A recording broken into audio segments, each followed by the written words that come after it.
আসসালামু আলাইকুম প্রিয় শিক্ষার্থীবৃন্দ, অনলাইন ক্লাসে সবাইকে স্বাগত জানাই।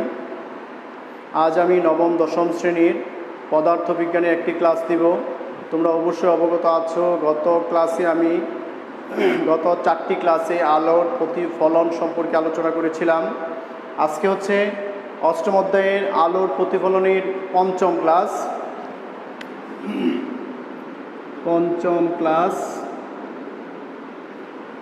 গত ক্লাসে কি পড়িয়েছিলাম তোমাদের কি মনে আছে? লাইভ ক্লাসটা দেখা যাচ্ছে কিনা একটু শিওর করে দাও। স্যার দেখা যাচ্ছে। আর আজকে আমি পড়াবো, গত ক্লাসে পড়িয়েছিলাম কি মনে আছে যে গুলীয় দর্পণ দুই প্রকার, একটা হচ্ছে উত্তল, একটা হচ্ছে অবতল। আমরা চামিচটাকে যদি আমরা যে রান্না করার যে চামিচ সেটাকে যদি উল্টা পৃষ্ঠে ধরি তখন যে দর্পণ সৃষ্টি হয় সেটা ছিল কি উত্তল দর্পণ। উত্তল দর্পণের ভিতরের দিকে পাড়া লাগানো থাকে। আর উত্তল দর্পণে কিভাবে প্রতিবিম্ব সৃষ্টি হয় সেই সম্পর্কে আমরা গত ক্লাসে আলোচনা করেছি। তোমাদের কি মনে আছে কি উত্তল দর্পণে কী ধরনের প্রতিবিম্ব সৃষ্টি হয়, বাস্তব না অবাস্তব? আশা করি মনে আছে। সেটা হলো সবসময় অবাস্তব প্রতিবিম্ব তৈরি হয়। কিন্তু আজকে আলোচনা করব আমরা অবতল দর্পণে সৃষ্ট প্রতিবিম্ব। এই অবতল দর্পণের প্রতিবিম্ব কিন্তু অবস্থান ভেদে কি হয়, বাস্তব বিম্ব হয়, অবাস্তব বিম্ব হয়। আমরা যে কোনো একটি বর্ণনা লিখবো আর বাকিগুলো চিত্র এঁকে দেখিয়ে দিব। তাই আমরা অবশ্যই অবগত আছি যে একটা একটা অবতল দর্পণের যখন আঁকা হয়, এই সাইডে আঁকি, এ হলো অবতল দর্পণে। অবতল দর্পণে কোথায় প্রলেপ লাগানো হয়? ভিতরে না বাহিরে? মনে আছে? অবশ্যই বাহিরে প্রলেপ লাগানো হয়। অবতল দর্পণে বাহিরে প্রলেপ লাগানো হয়। এটা কি দর্পণ? অবতল দর্পণ। এখানে কয়েকটা তথ্য মনে রাখতে হবে। মনে আছে কি কি মনে রাখতে হবে? যাকে কেন্দ্র করে বৃত্তটা অঙ্ক করছে, অর্ধবৃত্ত বা বৃত্তচাপ, সেটা হচ্ছে বক্রতার কেন্দ্র। আর এই XY হচ্ছে কি প্রধান অক্ষ। ক্লিয়ার? হচ্ছে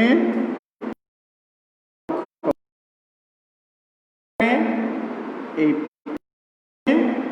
মেরু, সিপির মধ্যবিন্দু, ফোকাস বিন্দু। আমরা এটাও তো পড়ছি যে ফোকাস দূরত্ব বক্রতার ব্যাসার্ধের অর্ধেক, সেই প্রমাণটাও কিন্তু আমরা আলোচনা করেছি। আমাদের ক্লাসে আছো অনেকে আসছো, জেরিন, রিফা, মেহনাজ। লাইভ ক্লাসটা কি দেখা যাচ্ছে, তাই না? লেখা অস্পষ্ট দেখা যাচ্ছে কি? ওয়ালাইকুম আসসালাম স্যার। আসসালামু আলাইকুম। ওয়ালাইকুম আসসালাম। আচ্ছা, তো আমরা আজকে অবতল দর্পণে প্রতিবিম্ব কিভাবে সৃষ্টি হয় সেটা সম্পর্কে ডিটেলস আলোচনা করব। আর আমরা এটা তো জানি যে প্রতিবিম্ব তৈরির জন্য 3টা শর্ত আছে। কয়টা শর্ত? 3টা। যে কোনো 2টা আলোক রশ্মির বর্ণা দিয়ে আমরা প্রতিবিম্ব। নাম্বার 1, প্রধান অক্ষের সমান্তরালে আপাতিত হবে, ফোকাসের ভিতর দিয়ে প্রতিফলিত হবে। আরেকটা কি? ফোকাসের ভিতর দিয়ে আপাতিত হবে, প্রধান অক্ষের সমান্তরালে প্রতিফলিত হবে। আরেকটা কি? আলো বক্রতার কেন্দ্র দিয়ে আপাতিত হবে, একই পথে প্রতিফলিত হবে। এই 3টার যে কোনো 2টা দিয়ে আমরা প্রতিবিম্ব তৈরি করব। আমরা এই যে সি বক্রতার কেন্দ্র, ফোকাস বিন্দু, তাই না? একটা দর্পণের নাম দিই MPN। তো প্রথমেই বর্ণ একটু লিখে দিই। মনে করি একটা বর্ণনা লিখবো, বাকিগুলো আমরা শিখে নিব একইভাবে। MPN একটি, তোমরা অবশ্যই খাতা কলম রেডি রাখো এবং লেখা শুরু করো। অবতল দর্পণ, অবতল দর্পণ। ঠিক আছে? মেরুর নাম কি বলো? P। বক্রতার কেন্দ্র, বক্রতার কেন্দ্র।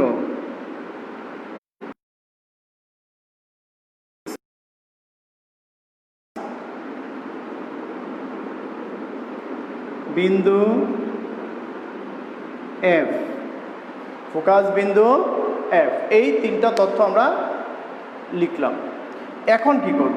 এখন একটা লক্ষ্যবস্তু আমরা স্থাপন করব। এখন আমি এই সি থেকে দূরে একটা লক্ষ্যবস্তু রাখলাম, একটা পেন্সিল রাখলাম, এই একটা পেন্সিল রাখলাম, ঠিক আছে? এটার নাম দিলাম আমি, তোমাদের পছন্দ মতো নাম দিবা, নিজের ইচ্ছায় নাম দিতে হবে, কোনো এটার নাম দিলাম মনে করো এও। এও একটি লক্ষ্যবস্তু, লিখব ও এ লক্ষ্য বস্তু বক্ররেখার কেন্দ্র থেকে দূরে, বা সি থেকে দূরে স্থাপন করা হলো। দূরে প্রধান অক্ষের উপর দূরে প্রধান অক্ষের উপর স্থাপন করা হলো। এ হলো প্রধান। আমি দেখো চিত্র আঁকছি যতটুকু ততটুকু লিখতেছি, তোমরাও একইভাবে পাশে চিত্র আঁকা লিখবা। তাই ও এই লক্ষ্যবস্তু সি থেকে দূরে দেখো রেখেছি, এই লক্ষ্যবস্তুটা আস্তে আস্তে সামনে আগাবে, প্রতিবিম্ব পিছে আগাবে। এখন দেখো আমরা তিনটা নিয়ম, একটা হচ্ছে প্রধান অক্ষের সমান্তরালে যাবে, লেখাটা কি বাঁকা হয়েছে? এই প্রধান অক্ষের সমান্তরালে গেল, ফোকাসের ভিতর দিয়ে, এই ফোকাসের ভিতর দিয়ে প্রতিফলিত হবে, ঠিক আছে? আমি লিখি এই কথাটাই, ও থেকে হ্যাঁ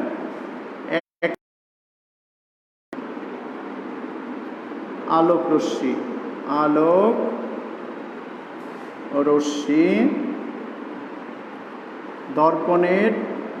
দর্পণে এম বিন্দুতে আপাতিত হয়, আপাতিত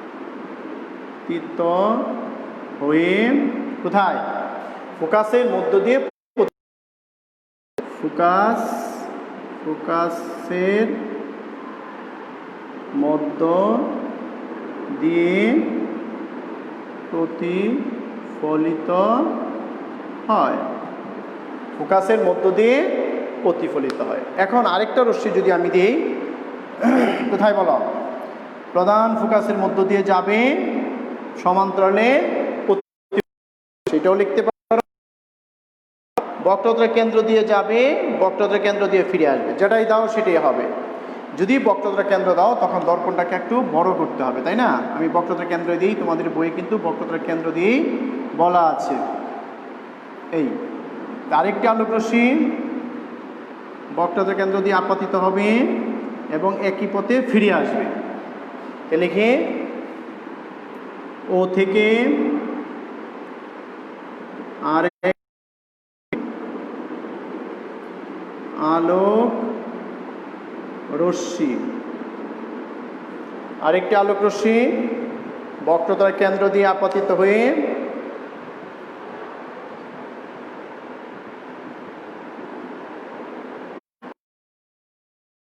আচ্ছা ও রশ্মি বক্রতা সি বিন্দুতে বা সি বিন্দুতে আপতিত হয়ে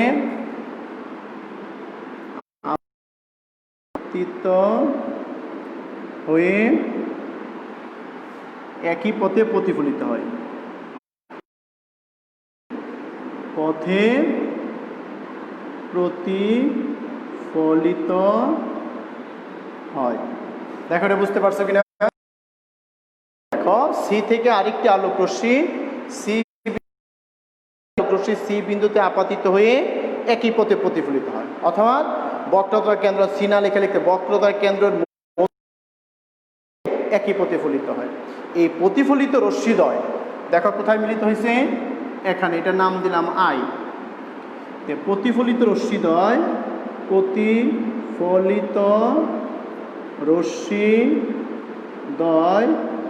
পরস্পর কোথায় মিলিত হয়? আই বিন্দুতে মিলিত হয়। প্রতিফলিত রশ্মি কোথায় মিলিত হলো? আই বিন্দুতে মিলিত হয়। ঠিক আছে, সুতরাং এই আই বিন্দুটা হচ্ছে, এই আই বিন্দুটা কি? বাস্তব প্রতিবিম্ব। এখানে আর দেখা যাবে, আমি উপরে লিখি, খুবই সহজভাবে লিখেছি যে ও থেকে একটি আলোক রশ্মি প্রধান অক্ষের সমান্তরালে যাবে এবং ফোকাসের মধ্য দিয়ে আপতিত হয়। ও থেকে আরেকটি আলোক রশ্মি আলোক কেন্দ্র দিয়ে যাবে, আলোক কেন্দ্র দিয়ে ফিরে আসবে। প্রতিফলিত রশ্মিদ্বয় পরস্পর আই বিন্দুতে মিলিত হবে। সুতরাং এই আই ও বিন্দুর কি? বাস্তব প্রতিবিম্ব। বাস্তব প্রতিবিম্ব।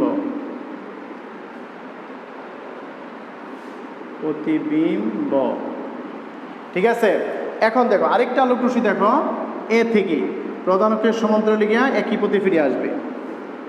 এ থেকে একটি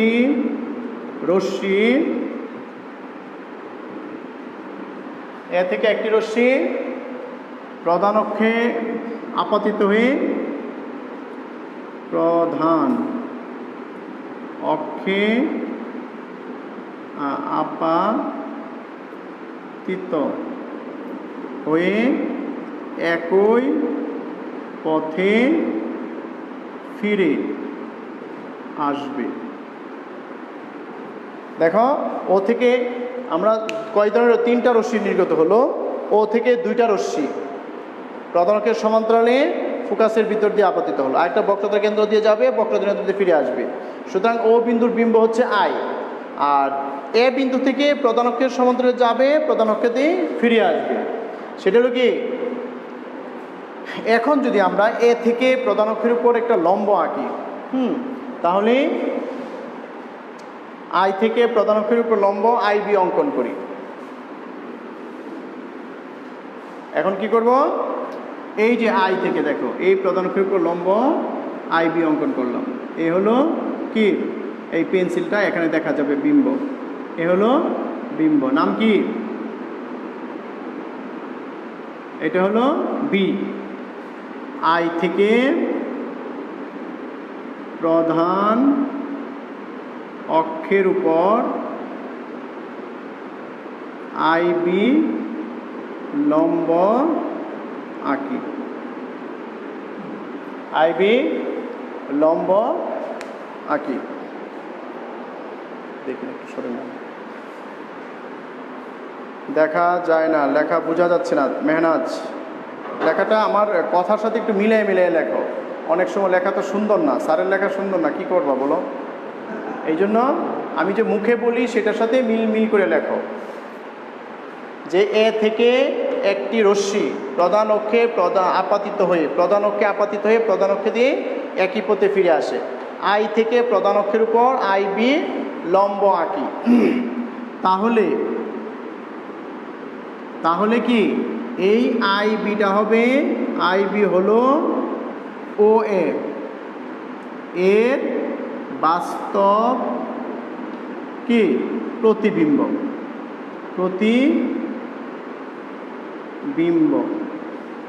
সুতরাং আই বি হলো কি? ও এর বাস্তব প্রতিবিম্ব। এখন দেখো এখানে 3টা পয়েন্ট লিখতে হবে, মনে আছে কি তোমাদের? যে অবস্থানটা কোথায়, আকৃতিটা কোথায়, এই তথ্যটা দিতে হবে। আমি এই পাশে লিখি, মনে হয় তোমাদের বেশি স্পষ্ট বোঝা যাবে। অবস্থানটা কোথায় বলো? অবস্থানটা কোথায়? বক্রতার কেন্দ্র ও ফোকাস বিন্দুর মাঝখানে। বক্রতার কেন্দ্র সি ও এর মাঝে বা মাঝখানে, একই পাশে, দর্পণের একই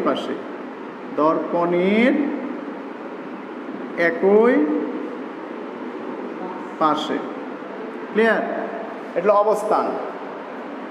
প্রকৃতি কিরকম? প্রকৃতি কি মানে বাস্তব, বাস্তব। আকৃতি, আকৃতি কিরকম বলো? খর্বিত বা ছোট এবং উল্টা, ছোট ও উল্টা। এই তিনটা পয়েন্ট কিন্তু লিখতে হবে। অবস্থানটা কোথায়, প্রকৃতি কোথায়, আকৃতি কোথায়। অবস্থানটা কোথায় নিজের মতন দেখো।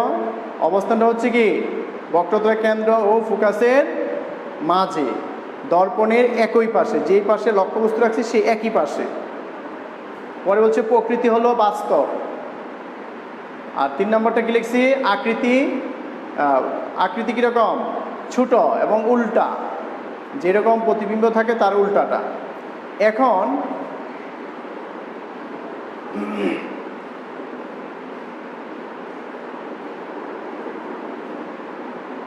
আচ্ছা, এখন আমরা কি করব? যে লক্ষ্যবস্তু আছে কোথায়? বক্রতার কেন্দ্র থেকে দূরে। এখন যদি লক্ষ্যবস্তুটার উপরে রাখি, আমরা বক্রতার কেন্দ্রের উপরে রাখি, তখন কীরকম প্রতিবিম্ব হবে? লেখা কিন্তু একই রকম হবে, শুধু চিত্রটা পরিবর্তন হবে। চিত্রটা দেখায় যে অবস্থানটা হলো কোথায়?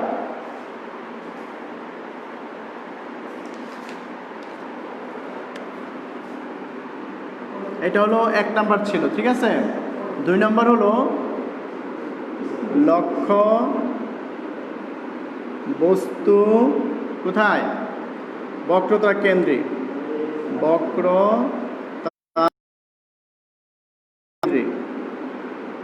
লক্ষ্যবস্তু যদি বক্রতার কেন্দ্রে রাখা হয় তখন প্রতিবিম্ব কিরকম হবে? এ হলো XY কি প্রধান অক্ষ, এই দর্পণ। বাহিরে প্রলেপ থাকবে, কি কারণে? অবতল দর্পণে বাহিরে প্রলেপ থাকে। যাকে কেন্দ্র করে আমরা বৃত্ত আঁকছি সেটা হলো বক্রতার কেন্দ্র। আর এটা হচ্ছে মেরুর, মাঝখানে হচ্ছে ফোকাস বিন্দু। এখন যদি লক্ষ্যবস্তু আমরা এখানে রাখি, বক্রতার কেন্দ্রে রাখি। আচ্ছা, আমি একটা রেখাতেই দেখাই। এই একটা রেখা, এই বক্রতার কেন্দ্রে যদি আমি লক্ষ্যবস্তু রাখি, সেটার নাম কি? এও একটা লক্ষ্যবস্তু। তখন প্রতিবিম্বটা কোথায় হবে? যদি বক্রতার কেন্দ্রে থাকে, প্রতিবিম্ব হবে এই বক্রতার কেন্দ্রে, কিন্তু কোথায় হবে? নিচে হবে, উল্টা এবং সমান। দেখো, প্রধান অক্ষের সমান্তরালে যাবে, ফোকাসের মধ্য দিয়ে আপতিত হবে। প্রধান অক্ষের সমান্তরালে যাবে, ফোকাসের মধ্য দিয়ে প্রতিফলিত হবে, ঠিক আছে। কি বক্রতার কেন্দ্র দিয়ে যাইতে পারবে? যাবে না। এখন যাবে কোথায়? ফোকাসের ভিতর দিয়ে আপতিত হবে এবং প্রধান অক্ষের সমান্তরালে প্রতিফলিত হবে। এই প্রতিফলিত রশ্মিদ্বয় পরস্পর আই বিন্দুতে মিলিত হলো। এই আই থেকে প্রধান অক্ষের যে লম্ব টানি, কোথায়? সিতেই কিন্তু প্রতিবিম্ব তৈরি হলো। সুতরাং এই দুটা আমি হাতে আঁকছি, তাই এটা দুটো সমান হয় না। এই দুটো কিন্তু কি সমান হবে। যে এটা হলো বি, যদি দেই, বি তো নাম দেওয়ার দরকার না। এখানে OA সমান OI, AI মানে প্রতিবিম্বের দৈর্ঘ্য আর লক্ষ্যবস্তুর দৈর্ঘ্য কি হবে? সমান হবে। দেখো, প্রধান অক্ষের সমান্তরালে আপতিত হলো, ফোকাসের মধ্য দিয়ে প্রতিফলিত হলো। ফোকাসের মধ্য দিয়ে আপতিত হলো, প্রধান অক্ষের সমান্তরালে প্রতিফলিত হলো। প্রতিফলিত রশ্মিদ্বয় আই বিন্দুতে মিলিত হয়। আই হচ্ছে এ বস্তুর বাস্তব প্রতিবিম্ব। আই থেকে প্রধান অক্ষের উপর IA লম্ব অঙ্কন করি, তাহলেই এটা হচ্ছে ও এর বাস্তব প্রতিবিম্ব। অবস্থানটা কোথায়? বক্রতার কেন্দ্রে। প্রতিবিম্বের অবস্থান কোথায়? বক্রতার কেন্দ্রে। তারপর আকৃতি কিন্তু উল্টা, অবস্থান তারপর কি? প্রকৃতি বাস্তব। এই 3টা তথ্য দিতে হবে। এখন যদি আমি লক্ষ্যবস্তুটাকে আরেকটু ভিতরে ঢুকাই দিই, মানে বক্রতার কেন্দ্র এবং রাখি লক্ষ্যবস্তুটা, যে লক্ষ্যবস্তু বক্রতার কেন্দ্র 3 নাম্বার, লক্ষ্যবস্তু বক্রতার কেন্দ্র ও ফোকাসের মধ্যে যদি হয়, যদি লক্ষ্যবস্তু বক্রতার কেন্দ্র ও ফোকাসের মধ্যে হয়, তখন কি হবে? তোমরা কিন্তু পেন্সিল কম্পাস দিয়ে অবশ্যই চিত্র আঁকতে হবে, হাতে আঁকলে হবে না। দেখো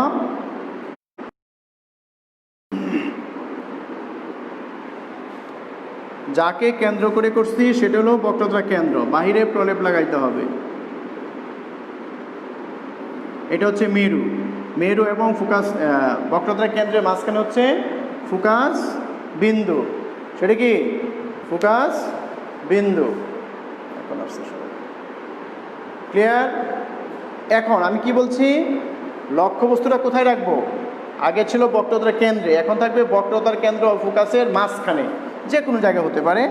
সেইখানে যদি আমি রাখি, এখানে রাখলাম লক্ষ্যবস্তুটা, দেখি ওয়ে, তখন প্রতিবিম্বটা কিভাবে হবে? এখন দেখো, সে আগের মতনই কথা বলতে হবে যে প্রধান অক্ষের সমান্তরালে আপাতিত হলো, দর্পণে এম বিন্দুতে এবং ফোকাসের মধ্য দিয়ে প্রতিফলিত হলো। ক্লিয়ার? একই রকম কথা প্রত্যেকটাই, শুধু অবস্থানটা ভিন্ন হচ্ছে। অবস্থানটা আস্তে আস্তে লক্ষ্যবস্তু দর্পণের কাছে আসবে, বিম্বটা আস্তে আস্তে দূরে চলে যাবে। দেখো আগে কিন্তু দর্পণের ভিতরে ছিল প্রতিবিম্ব, লক্ষ্যবস্তুর চেয়ে কাছে ছিল, তাই না? এখন আস্তে আস্তে কি দূরে চলে যাচ্ছে। দেখো এখন কোথায় আসবে? দ্বিতীয়টা কি বলছিলাম, হয় বক্রতার কেন্দ্র দিয়ে ফিরে আসবে, এটা কিন্তু এখানে সম্ভব না। এখানে অবশ্যই ফোকাসের ভিতর দিয়ে আপাতিত হবে। দেখো ফোকাসের ভিতর দিয়ে আপাতিত হবে এবং প্রধান অক্ষের সমান্তরালে প্রতিফলিত হবে, এবং প্রধান অক্ষের সমান্তরালে প্রতিফলিত হবে। এই রশ্মিদ্বয় কোথায় মিলিত হলো? এই আই বিন্দুতে মিলিত হলো। এখন যদি আমি এটা লম্ব টানি আই থেকে আই বি, এখন দেখো আগে ছিল সির মধ্যে, বিম্ব সির মধ্যে হলো উল্টা, কিন্তু সি থেকে যখন দূরে নিয়ে গেলাম তো বিম্বটা ততই দূরে, যতই দর্পণের কাছে ততই দূরে যাবে। এই কথাটা কিন্তু মনে রাখতে হবে। লক্ষ্যবস্তু যতই কাছে যাবে বিম্ব ততই কি দূরে যাবে এবং আস্তে আস্তে বড় হইতে থাকে। আগে ছিল খর্বিত, পরে শীতে রাখা হয়েছে সমান, এখন দেখো কি হয়ে যাচ্ছে,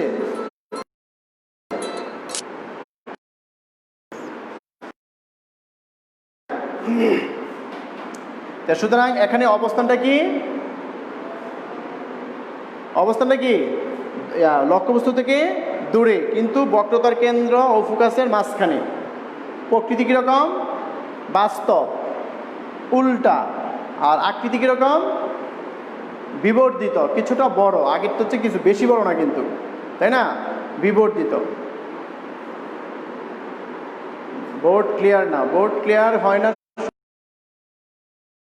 হয় তখন বোর্ডটা অস্পষ্ট দেখা যায়।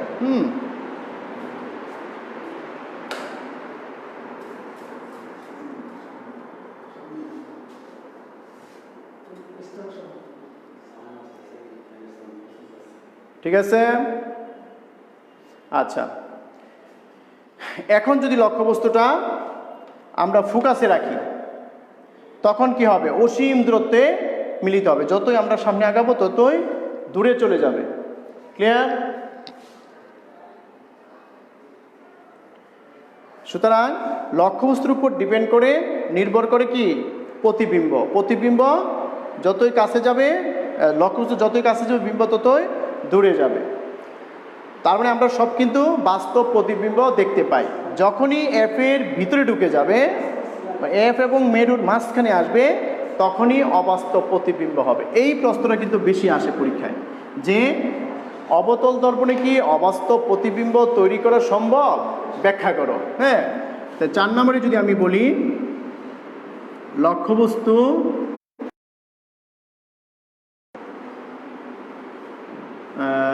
ফোকাস ও মেরুর মাঝখানে, ও মেরুর মধ্যে রাখলে, মধ্যে, মেরুর মধ্যে যদি রাখা হয় তখন কি ধরনের প্রতিবিম্ব হবে? আমরা এতক্ষণ সব দেখছি কিন্তু বাস্তব প্রতিবিম্ব, এখন হবে অবাস্তব প্রতিবিম্ব। আর অবাস্তব প্রতিবিম্ব কোথায় হবে? মেরুর মাঝখানে যে কোনো জায়গায় যদি রাখা হয়। দেখো এক্স ওয়াই প্রধান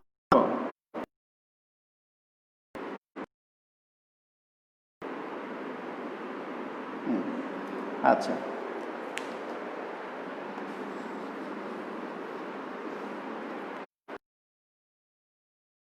যাকে কেন্দ্র করে আমরা বৃত্ত আঁকছি, বৃত্তচাপ, সেটা হলো বক্রতার কেন্দ্র। আর এই প্রধান অক্ষ যে বিন্দু ছেদ করছে সেটা হচ্ছে কি মেরু। মেরু এবং কেন্দ্রের মধ্যবর্তী বিন্দুটা হচ্ছে ফোকাস বিন্দু। উপরে নিচে বৃত্তচাপিকা মধ্যবিন্দু কিন্তু নির্ণয় করতে হবে, ঠিক আছে। এখন যদি লক্ষ্যবস্তু আমি ফোকাসের মধ্যে রাখি, মানে অল্প একটু ভিতরে রাখি, দেখো এরকম যদি একটা লক্ষ্যবস্তু রাখি, নাম দিলাম এ ও, সবটি বস্তু লক্ষ্যবস্তু আমি কিন্তু এ ও নাম দেওয়া হয়েছে। এখন সে একই কথা বলো যে প্রধান অক্ষের সমান্তরালে আপাতিত হবে, ফোকাসের মধ্য দিয়ে প্রতিফলিত হবে, তাই তো? প্রধান অক্ষের সমান্তরালে আপাতিত হবে, ফোকাসের মধ্য দিয়ে প্রতিফলিত হবে। আরেকটা আলোক রশ্মি কীভাবে যাবে? এটা কিন্তু ফোকাসের ভিতর দিয়ে যাইতে পারবে না, এখন এটা অবশ্যই বক্রতার কেন্দ্র দিয়ে যাইতে হবে। এখন যদি বক্রতার কেন্দ্র দিয়ে যায়, মনে করো এই বক্রতার কেন্দ্র দিয়ে যদি আপাতিত হয়, যে বক্রতার কেন্দ্র দিয়ে আপাতিত হলো এবং একই পথে প্রতিফলিত হলো, এখন কি মিলিত হবে দুইটা? এটা যদি যতই পিছন দিকে বর্ধিত করি না কেন, মিলিত হবে না। মিলিত হবে কখন? যদি আমরা এই আপাতিত রশ্মিদ্বয়, প্রতিফলিত রশ্মিদ্বয় পিছন দিকে বর্ধিত করি। মনে করো এটাকে আস্তে আস্তে স্কেল ধরে সুন্দর করে বাড়াইয়া দাও, দেখবে কি মিলিত হবে। কি হবে? এই মিলিত হবে, ঠিক আছে। এই মিলিত হলো, এই আই, এটা আই বিন্দু দিলাম। সুতরাং ও বিন্দুর অবাস্তব প্রতিবিম্ব হচ্ছে আই। আই থেকে প্রধান অক্ষের উপর লম্ব আই বি আঁকি, তাহলে ও এর লক্ষ্যবস্তুর অবাস্তব প্রতিবিম্ব কি হবে? I B. এখন অবস্থানটা কোথায়? যদি আমি এটা অবস্থান বলি,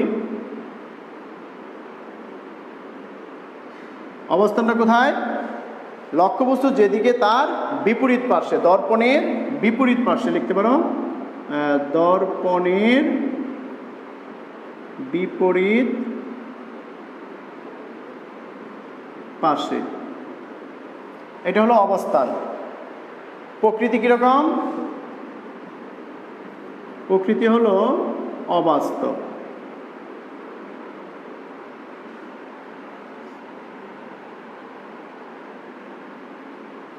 অবাস্তব, ক্লিয়ার? সুতরাং আমরা একটাই অবাস্তব প্রতিবিম্ব পেলাম। তারপর আকৃতি বিবর্ধিত এবং সোজা। দেখো যেভাবে লক্ষ্যবস্তু আছে সেইভাবেই দেখা যাচ্ছে। এটার কি বিবর্ধিত,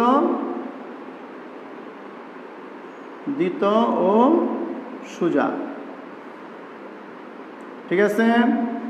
সুতরাং এই তথ্য তিনটা অবশ্যই দিতে হবে। তা আমরা আজকে আলোচনা করেছি কি অবতল দর্পণের কিভাবে প্রতিবিম্ব সৃষ্টি হয়। তো অবতল দর্পণের আমরা চারটি চিত্র আঁকা, চার ধরনের বিম্ব প্রতিবিম্ব তৈরি করার কৌশল দেখানো হয়েছে। এর মধ্যে প্রথমটা দেখানো হয়েছিল বর্ণনা সহ, বাকিগুলি বর্ণনা দেই নাই। প্রথমটা যেভাবে দিছি সে একইভাবেই সবগুলি লেখার চেষ্টা করবে, অবশ্যই পারবে। আর প্রত্যেকটা চিত্র স্কেল দিয়ে, পেন্সিল কম্পাস দিয়ে আঁকতে হবে। আর বৃত্তচাপটা অবশ্যই একটু বড় নিতে হবে। যদি ছোট বৃত্ত আঁকো, অর্ধবৃত্ত, বৃত্তচাপ কিন্তু মিলবে না। যত বড় বৃত্তচাপ আঁকো ততই চিত্র সুন্দর হবে। তো প্রথমে বলা হয়েছিল লক্ষ্যবস্তুটা বক্রতার কেন্দ্র থেকে দূরে। দ্বিতীয়বারে কি বলা হয়েছিল? সির উপরে, বক্রতার কেন্দ্রে যদি রাখা হয় লক্ষ্যবস্তুটাও, তবে বিম্বটাও সে একই অবস্থানে অবস্থান করে। এবং উল্টা, যখন এফ এর আগ পর্যন্ত কিন্তু সবসময় লক্ষ্যবস্তুর অবস্থান হলে বাস্তব প্রতিবিম্ব তৈরি হবে। যখনই এফ এবং মেরুর মাঝখানে রাখা হয় তখনই কি হবে? অবাস্তব প্রতিবিম্ব। এবং সেটা কি হবে? দর্পণের বিপরীত পার্শ্বে এবং সোজা। এই তথ্যগুলি তোমাদের মনে রাখতে হবে। সুতরাং আজকে আমি এই পর্যন্তই আলোচনা করব অবতল দর্পণের কিভাবে বাস্তব প্রতিবিম্ব তৈরি হয়। আশা করি তোমরা বুঝতে পেরেছো। আর বারবার তোমরা দেখো এবং খাতায় লিখে চিত্র আঁকতে হবে। চিত্রটা কিন্তু সবচেয়ে বেশি গুরুত্বপূর্ণ। চিত্র যেভাবে আঁকবা সেভাবে ওড়না দিলেই হয়ে যাবে, জ্যামিতির মতন। সুতরাং আজকে আমি এখানেই ক্লাসটা শেষ করতে যাচ্ছি। সবাই ভালো থাকো, সুস্থ থাকো। খুদা হাফেজ। আসসালামু আলাইকুম।